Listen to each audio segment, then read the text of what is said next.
নমস্কার, আমি বিক্রম সরকার আপনাদেরকে স্বাগত জানাচ্ছি ঈশান বাংলা খবরে। প্রথমেই সংবাদ শিরোনাম। 11 এপ্রিল মোদি আসছেন শিলচরে, রাতে জনসভা রামনগরে। ভোটের প্রচারে কচিকাচারা, রাজদীপের ভূমিকা নিয়ে প্রশ্ন।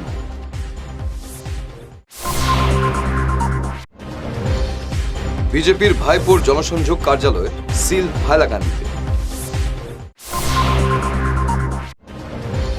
আলগাপুরের জনসভায় সোমবার কলকাতার মেয়র ফিরহাদ হাকিম।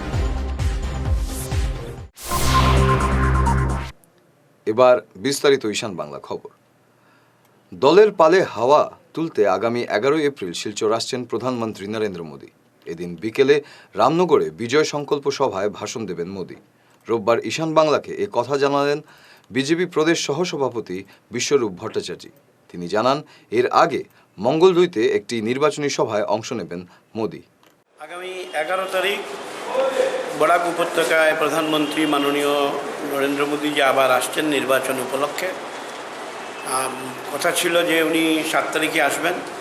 7 তারিখের কার্যসূচি স্থগিত করতে হয়েছিল এবং এটাকে আবার নতুনভাবে 11 তারিখ করেছেন। তিনি আমাদের এখানে 3:30টায় পৌঁছবেন। আমাদের সভা হবে এর আগে 3 মাস আগে যে মাঠে করেছেন রামনগর, ন্যাশনাল হাইওয়ের বাইপাসের পাশে, ওই জায়গাতেই হবে। আর এটা হবে গিয়ে নির্বাচনী জনসভা। 3:30টায় হবে। তিনি হেলিকপ্টার নিয়ে আসবেন, হেলিকপ্টার করে এখানে সভা করে তারপর এখান থেকে চলে যাবেন। ভোটের প্রচারে কচিকাচারাও, এমনই দৃশ্য দেখা গেল শহরে। কিছু স্কুল পড়ুয়াকে দেখা গেল রোববার সকালে মিছিল করে বেরোতে। তাদের মুখে স্লোগান, রাহুল গান্ধী চোর হ্যায়। জিজ্ঞেস করলে এই ছাত্ররা জবাব দিল, বিজেপি তাদের বলেছে এই সব স্লোগান দিতে। রাজদীপ রায় জিন্দাবাদ ধ্বনিও শোনা গেল তাদের মুখে।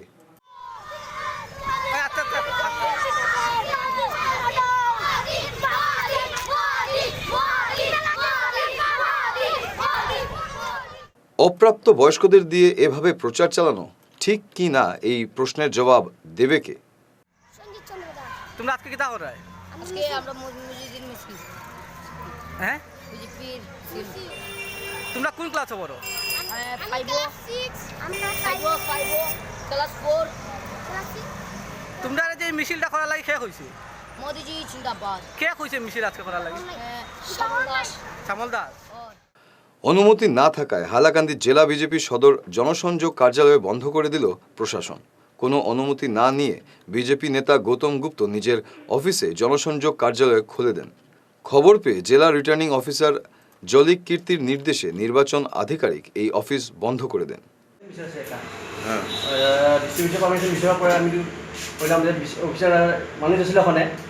তারপর আমি জিগাইলাম যে ওখানে পারমিশন আছে কি নাই।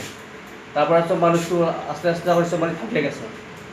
তারপর আমার বিষয় অর্ডার দিছে কি ওইটা যেটা মানে আপনার লিখা আছে এটা ওইটা মিটা নিয়ে দিচ্ছে। মানে আপুনি কি মানে সেইটো কাৰণে মানে এইটো কাৰ অফিচ আছিলে? এইটো বিজেপি ভাৰতীয় জনতা পাৰ্টি। মানে সেইটো পারমিশন নাই নাকি? সোমবার নির্বাচনী প্রচারে আসছেন পশ্চিমবঙ্গের নগর উন্নয়ন মন্ত্রী ও কলকাতার মেয়র ফিরহাদ হাকিম। বিকেলে আলগাপুরে এক জনসভায় তিনি ভাষণ দেবেন। করিমগঞ্জ লোকসভা কেন্দ্রের তৃণমূল কংগ্রেস প্রার্থী চন্দন দাসের হয়ে প্রচার করবেন তিনি। তৃণমূল কংগ্রেস সভাপতি শফিক কামাল বড়লস্কর এই খবর জানান। বড়লস্কর এদিন সভাস্থল পরিদর্শন করেন। তৃণমূল কংগ্রেসের মানে এই যে কাজগুলো চলছে আগলাপুর ব্লকের আন্ডারে হাইলাকান্দি তৃণমূল কংগ্রেস ডিস্ট্রিক্ট কমিটির যে তত্ত্বাবধানে আগলাপুর ব্লকে এই ফিরহাদ হাকিম ওয়েস্ট বেঙ্গলের আরবান ডেভেলপমেন্ট মিনিস্টার এবং মেয়র কলকাতা কর্পোরেশনের এবং উনি ওয়েস্ট বেঙ্গল আরবান উনি ওয়েস্ট বেঙ্গলের জেনারেল সেক্রেটারি, আসামের অবজারভার ও ত্রিপুরার অবজারভার তৃণমূল কংগ্রেসের। উনি কালকে আসছেন আমাদের এই আগলাপুরে আসেন, সেই জন্য এই তৈরি চলছে এবং আমাদের তৃণমূলের যে ওয়ার্কাররা সবাই ঝাঁপিয়ে পড়েছেন প্রত্যেক জায়গাতে ওয়ার্ক চলছে এবং তৃণমূল কংগ্রেসের যে প্রার্থী চন্দন দাস, হ্যাঁ, ওনার প্রচারে তৃণমূল কংগ্রেসের এই ফিরহাদ হাকিম উনি আসছেন, যিনি এসেছিলেন। উত্তর পূর্বাঞ্চলকে বাদ দিয়ে নাগরিকত্ব বিল কার্যকর করার দাবি জানালো আকসা। রোববার সাংবাদিক সম্মেলন করে আকসার উপদেষ্টা রূপম নন্দীপুরকাস্ত বললেন, এই বিল কোনো কাজের নয়। এই বিলে দীর্ঘমেয়াদী ভিসা থাকা মাত্র 150 জন উদ্বাস্তু লাভবান হবেন। এই বিলকে সামনে রেখে সরকার যদি রাজ্যে অন্য কোনো বিল আনতে চায় তাহলে সেটা মেনে নেওয়া যাবে না। সিটিজেনশিপ বিল 2016 সেটা নর্থ ইস্টকে বাদ দিয়ে যেন সেটা কার্যকর করা হয়, সেটা কারণ আমাদের একটা আশঙ্কা, এটা যদি নর্থ ইস্টে কার্যকর হয়, এটা আসামে উদ্বাস্তু সংখ্যা যার লং টার্ম ভিসা আছে সংখ্যা মাত্র 148, সংখ্যা 200-এর ভিতরে। এটা দিয়ে তো কোনো লাভ হবে না। যারা নাগরিকত্ব ভারতবর্ষের অন্যান্য নর্থ ইস্টকে বাদ দিয়ে অন্যান্য রাজ্যে দিয়ে দিলেই সমস্যার সমাধান। কিন্তু নাগরিকত্ব বিলকে সামনে রেখে আসাম সরকার যদি কেন্দ্রীয় সরকারের ওপর অন্য কোনো বিল পাস করানোর চেষ্টা করে তাহলে আমরা সেটা মেনে নেব না। এদিন সাংবাদিক সম্মেলনে রূপম নন্দী বিবেক ভোটার আহ্বান জানিয়ে বর্তমান সরকারের কড়া সমালোচনা করলেন। বলেন, এইচপিসি চালু করার প্রতিশ্রুতি দিয়ে রক্ষা করতে পারেননি প্রধানমন্ত্রী। এছাড়াও আরও অনেক প্রতিশ্রুতি দিয়েছিলেন, একটাও রক্ষা করতে পারেননি প্রধানমন্ত্রী। আগামী 18 এপ্রিল ভারতবর্ষের লোকসভা নির্বাচন আমাদের এই বরাক উপত্যকায়। এই নির্বাচনে আমরা নিরপেক্ষ ভূমিকা পালন করব একটা রাজনৈতিক ছাত্র সংগঠন হিসেবে। আমরা প্রত্যেককে বরাক উপত্যকার প্রত্যেককে আমরা বিবেক ভোট দেওয়ার জন্য আহ্বান জানাচ্ছি। যারা আমরা সংগঠনে যারা রয়েছেন তারা বিবেক ভোট দেবেন। যে 2014 নির্বাচনের প্রাক্কালে ভারতবর্ষের তামাম প্রধানমন্ত্রী, তখন প্রধানমন্ত্রী ছিলেন না, নয়কে প্রতিশ্রুতি দিয়েছিলেন, কালীগঞ্জে আশ্বস্ত করেছিলেন আসামের 32,000 ছোটো বড় পেপার মিল সমেত 32,000 মিল পুনর্জীবন করা হবে। বাস্তবে কী হয়েছে আপনারা জানেন। বেকার সমস্যার সমাধান করা হবে। এখন পর্যন্ত হিন্দুস্তান পেপার মিলের 28 মাস হতে চলছে, 27 মাস পুরো বেতন বন্ধ। হাইলাকান্দিতে বিজেপি পতাকা সহ নগদ অর্থ বাজেয়াপ্ত করল ফ্লাইং স্কোয়াড। শনিবার রাতে বদরপুর থেকে হাইলাকান্দি হয়ে ভৈরবী যাওয়ার পথে একটি স্করপিও গাড়িতে ফ্লাইং স্কোয়াডের তল্লাশি চালিয়ে নগদ 3,47,000 টাকা বাজেয়াপ্ত করে গাড়িতে বিজেপির প্রচুর পতাকাও জব্দ করা হয়। আজি আমালোকৰ মানে ডিউটিত আছিলে 7 AM to 3 PM। তাৰ কাৰণে আমালোকে লালা বাইপাছত মানে চেকপোষ্ট লগাইছোঁ। তাৰপিছত চেক কৰাৰ সময়ত গাড়ী এটা পাইছোঁ, তাত বেগ আছিলে বহুতকেইটা। তাৰ মাজত বেগ চেক কৰি লাষ্ট একটা বেগত আমালোকে 3,47,000 টকা পাইছোঁ, যেটো মানে বিজেপিৰ একটা ফ্লেগ দিয়ে বান্ধা আছিলে বেগটোৰ ভিতৰত। যি ফ্লেগ আছিলে, ফ্লেগ এটা আছিলে, এইটো দিয়ে বান্ধা আছিলে। এইটো যে মালিকটো আছিলে তাৰ ঘৰটো হয় বদৰপুৰ।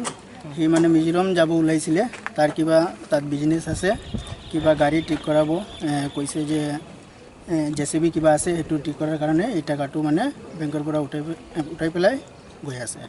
মানে আপোনালোকে এইটো চিজ কৰি পেলাই লালা পিয়াছো গৈছোঁ, তাত অচি ছাৰ আছিলে। ছাৰৰ আগত আমি গোটেইখিনি টাকাটো দেখিছোঁ, কাউণ্ট কৰিছোঁ। তাৰপিছত আমি যে এমাউণ্টটো পাইছোঁ চিজাৰ লিষ্টত ফিল আপ কৰি পেলাই আমরা নেক্সট প্রসিডিং কৰিছোঁ এই ট্ৰেজাৰী অফিচত হাইলাকান্দি। তাত আনি আমি এইটো সাবমিট কৰিছোঁ। মানুহ আছিলে মানে যাৰ টাকাটা আছিলে, তাৰ নাম আছিলে আব্দুল মালিক। শনিবার রাতে ডিগরখাল এবং ডলুতে গাড়ি থেকে লক্ষাধিক টাকা বাজেয়াপ্ত করল ফ্লাইং স্কোয়াড। ডলুতে একটি গাড়িতে তল্লাশি চালিয়ে 95,500 টাকা বাজেয়াপ্ত করে, অনুরূপভাবে ডিগরখালে 87,500 টাকা বাজেয়াপ্ত করে স্কোয়াড। এবার নির্বাচনী খবর। নির্বাচন যত এগিয়ে আসছে ততই প্রচার জোরদার করছে কংগ্রেস বিজেপি। সকালে শহরের 6, 7 ও 8 নম্বর ওয়ার্ডে পায়ে হেঁটে প্রচার চালালেন কংগ্রেস প্রার্থী সুস্মিতা দেব। প্রচারের সময় তার সঙ্গে ছিলেন পুর কমিশনার সজল বণিক, অতনু ভট্টাচার্য, দীপন দেওয়ানজি প্রমুখ। এছাড়াও ছিলেন সোনাইয়ের প্রাক্তন বিধায়ক এনামুল হক। এই প্রচার নাহাটা পয়েন্ট থেকে শুরু হয় 3টি ওয়ার্ড পরিক্রমা করে। পরে সংক্ষিপ্ত ভাষণে সুস্মিতা বলেন, গত 5 বছরে দেশের কোনো সমস্যা সমাধান করতে পারেননি বিজেপি। দেশের অর্থনীতি বিপর্যস্ত, বেকার সমস্যাও সবচেয়ে বেশি হয়েছে এই সরকারের আমলে। কংগ্রেসের সঙ্গে মিলে শহরে মিছিল করে প্রচার করব এবং ভোট ভিক্ষা করব।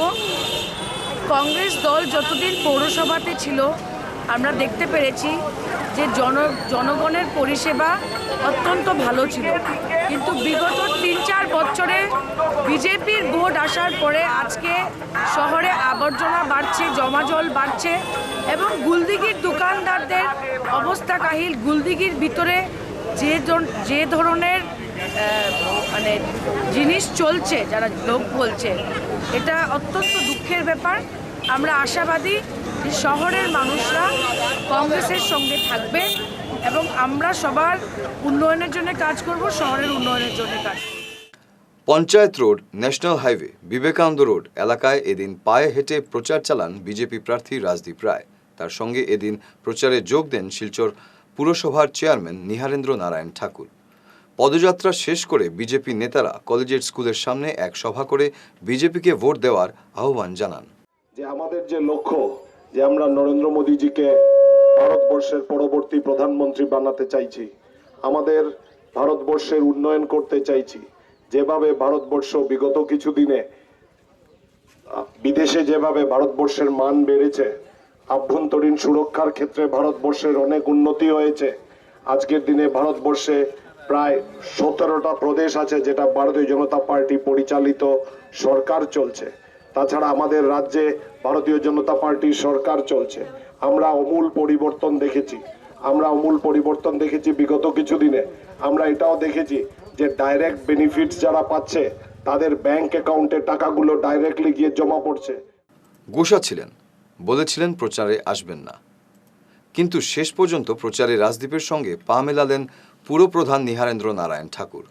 কেন এই মত পরিবর্তন? প্রশ্নের জবাবে জানালেন, দলের নির্দেশই তিনি প্রচারে নেমেছেন। তবে মন থেকে তিনি প্রচারে নেমেছেন কিনা এ কথা বললেন না ঠাকুর। তাই নিহার ঠাকুরকে নিয়ে সংশয় থেকেই গেল। যে সমস্যাটা ছিল সেইটা গত 1 তারিখে সেই সমস্যাটা সমাধান হয়েছে। আর আমি কখনো বলি নাই যে আমি বিজেপি ছেড়ে চলে যাচ্ছি, বা আমি কখনো একথা বলি নাই যে আমি বিজেপি ছেড়ে চলে যাচ্ছি বা বিজেপির সঙ্গে আমি কোনো যোগাযোগ রাখবো না। আমি বিজেপির একজন সক্রিয় সদস্য, বিজেপিতে আছি, কাজেই বিজেপির দলীয় নির্দেশ সেটা আমাকে মেনে চলতে হয়। সেই দলের নির্দেশে দলের কার্যক্রমে বেরিয়ে। নির্বাচন যত এগিয়ে আসছে উত্তাপ ক্রমশ বাড়ছে। ভোটের হাওয়া গরম করতে রাজনৈতিক রথী মহারথীরা প্রচারে ঝড় তুলতে আরম্ভ করেছেন। শনিবার বন পরিবেশ মন্ত্রী পরিমল শুক্লবৈদ্য কাটিগড়া বেশ কয়েকটি নির্বাচনী সভায় অংশ নেন। নরেন্দ্র মোদীকে পুনরায় প্রধানমন্ত্রীর আসনে বসানোর জন্য বিজেপিকে ভোট দেওয়ার আহ্বান জানালেন পরিমল। নরেন্দ্র মোদীর ব্যাপারে আমেরিকার মতো রাষ্ট্রপ্রধান বলেছে ম্যান অফ অ্যাকশন। এটা আমার কথা নয়, পত্রিকায় দেখেছেন আপনারা। আজ থেকে 6 বছর আগে ভারতবর্ষের প্রধানমন্ত্রীকে বলা হয়েছে দেহাতি আওরত জেসা, আর আজ থেকে 3 বছর আগে ভারতবর্ষের প্রধানমন্ত্রীকে বলা হয় ম্যান অফ অ্যাকশন। ওইখানে ডিফারেন্স, ওইখানে পরিবর্তন। দুর্নীতি আর দালালদের আস্ফালনের কারণে কাটিগড়ায় ক্ষোভের মুখে পড়তে হলো টিম সুস্মিতাকে। ওই অঞ্চলের গোবিন্দপুর জিপির মানুষ সুস্মিতার বিরুদ্ধে ক্ষোভ প্রকাশ করে কংগ্রেসকে ভোট না দেওয়ার হুঁশিয়ারি দেন। তাদের বক্তব্য, 2014 সালে সুস্মিতা সংখ্যালঘুদের বড় অংশের ভোট পেয়েছিলেন, কিন্তু কংগ্রেসের কিছু পাতি নেতারা দালালির জন্য এই এলাকায় উন্নয়ন হয়নি, সমস্ত টাকা আত্মসাৎ হয়ে গেছে। বীজের খাস সম্বন্ধে এটা হইল গিয়ে ওই পোর্শনটা হইল কি পুরানা আগের, যেমন কেন আতাউর রহমান মাজার বইয়ার খাজ আছে, শমসুদ্দৌরি মানে এপি থাকার সময় তাইনও কাজ করছেন। এটা প্রদীপপাল পূর্ব কাটিগড়া জেডপিসি থাকা সত্ত্বে এই ব্রিজে কাজ করছেন। এটা টাইয়ারখাল ব্রিজ, এটা মানে 1 লাফর ব্রিজ। এতটুক করার পরে এমপি ফান্ডর 5 লক্ষ টাকার মধ্যে 1 লক্ষ টাকার কাজ করিয়া 5 লক্ষ টাকা উদাও করছেন শরফুল আলম। শরফুল আলম তো ওই লাগিয়া সুস্মিতার মানুষ। সুস্মিতা হইল গিয়া আপনার এমপি আছিল। সুস্মিতা আমরা এমপি আসলা, সুস্মিতার ওই লাগিয়া বাহিনী ওই লাগিয়া এরা, যেমন শরফুল আলম। এই জায়গার নাম কি? তাইন কাজ করছেন, এটা হইল গিয়া বালিরবন 5 গ্রাম, কোন জিপি? গোবিন্দপুর জিপি। আপনারা কি করবে কাজ নিয়ে? হ্যাঁ, এই কাজের মানে আপনারা কি মানে কাজটা ভালো হয়েছে না? কাজটা ভালো হয়েছে না, এটার প্রতিবাদ করি আর আমরা কত টাকার অ্যামাউন্ট? যে এইভাবে যদি মানে 900 কাজ হয়, তে আমরা এইবার ইলেকশনে আবার সুস্মিতাকে কেমনে ভোট দিব? শালচাপড়া মণ্ডলের বৈরাগী বাজারে কংগ্রেস ছেড়ে বিজেপিতে যোগ দিলেন কিছু লোক। রোববার ওই এলাকায় এক নির্বাচনী সভায় দলীয় উত্তরীয় দিয়ে তাদের দলে বরণ করেন বিধায়ক কিশোরনাথ। রাজনগর জিপির শালচাপড়া মণ্ডলের রাজনগর জিপিতে আজকে এই বৈরাগী বাজারে লোকসভা নির্বাচনী সভায় এখানে এই অঞ্চলের অনেক লোকেরা বিভিন্ন দল ছেড়ে, কংগ্রেস ইউডিএফ ছেড়ে আজকে ভারতীয় জনতা পার্টিতে ওনারা যোগদান করেছেন। ওনাদেরকে আমরা দলীয় উত্তরীয় এবং টুপি পরিয়ে ওনাদেরকে দলে স্বাগত করেছি। আমাদের সঙ্গে আমাদের দলের কর্মকর্তাবৃন্দ ছিলেন, বরখলার বিস্তারকও ছিলেন, বরখলার প্রভারী ছিলেন, শালচাপড়া মণ্ডল সভাপতি ছিলেন এবং দলের বিভিন্ন স্তরের কর্মকর্তাবৃন্দ ছিলেন। আমাদের মাইনরিটি মোর্চার ডিস্ট্রিক্ট প্রেসিডেন্টও উনিও ছিলেন। তো আমরা সবাই মিলে ওনাদেরকে দলে স্বাগত জানিয়েছি। আর এবার যেটা বুঝতে পারছি যে এবার আর অন্য কোনো উপায় নেই। আমরা একেই বুঝতে পেরেছি, লোকের মুখেও শুনতে পারছি যে মোদিজি আবার আসছেন, মোদিজি ভারতের সেই সিংহাসনে আবার বসছেন। অগপ সমঝোতা করার সময় জেলা কমিটিকে জিজ্ঞেস করেনি, এমনকি বিজেপির জেলায় জেলায় কমিটিও যোগাযোগ করেনি। তাই গুয়াহাটিতে যাচ্ছেন অগপর কাছাড় জেলা কমিটির সদস্যরা। এ কথা জানান অগপর ব্লক সম্পাদক দিলওয়াকদার আলম। তিনি সোনাইয়ের এক সভায় এই কথা ঘোষণা করে বলেন, তারা কি করবেন ঠিক করতে পারছেন না। Wing Chun kung fu martial arts association of India Narsinghpur শাখার প্রতিষ্ঠা দিবস পালিত হল রোববার। এদিন সকালে অ্যাসোসিয়েশনের ছাত্রছাত্রী ও প্রশিক্ষকদের এক বর্ণাঢ্য শোভাযাত্রা বের হয়। পরে নতুন বাজার মার্কেট শেডে এক অনুষ্ঠান হয়।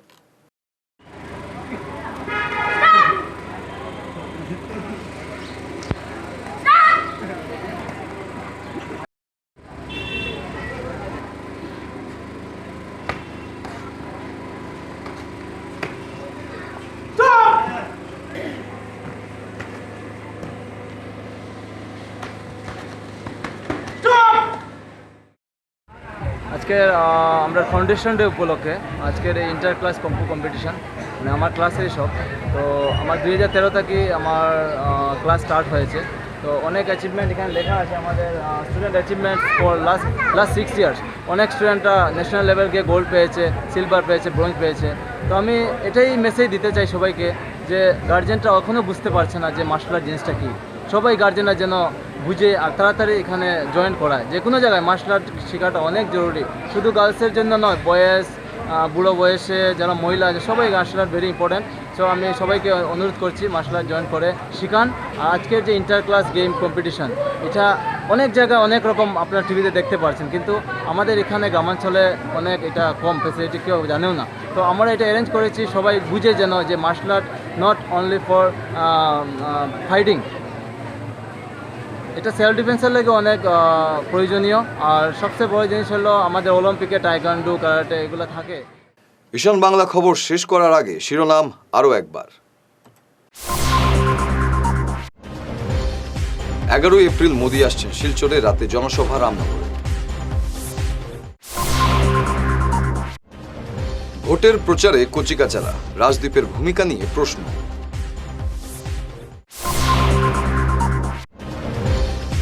বিজেপির ভাইপোর জনসংযোগ কার্যালয় সিল হাইলাকান্দিতে। আলগাপুরের জনসভায় সোমবার কলকাতার মেয়র ফিরহাদ হাকিম। এখনকার মতো খবর এ পর্যন্তই। নমস্কার।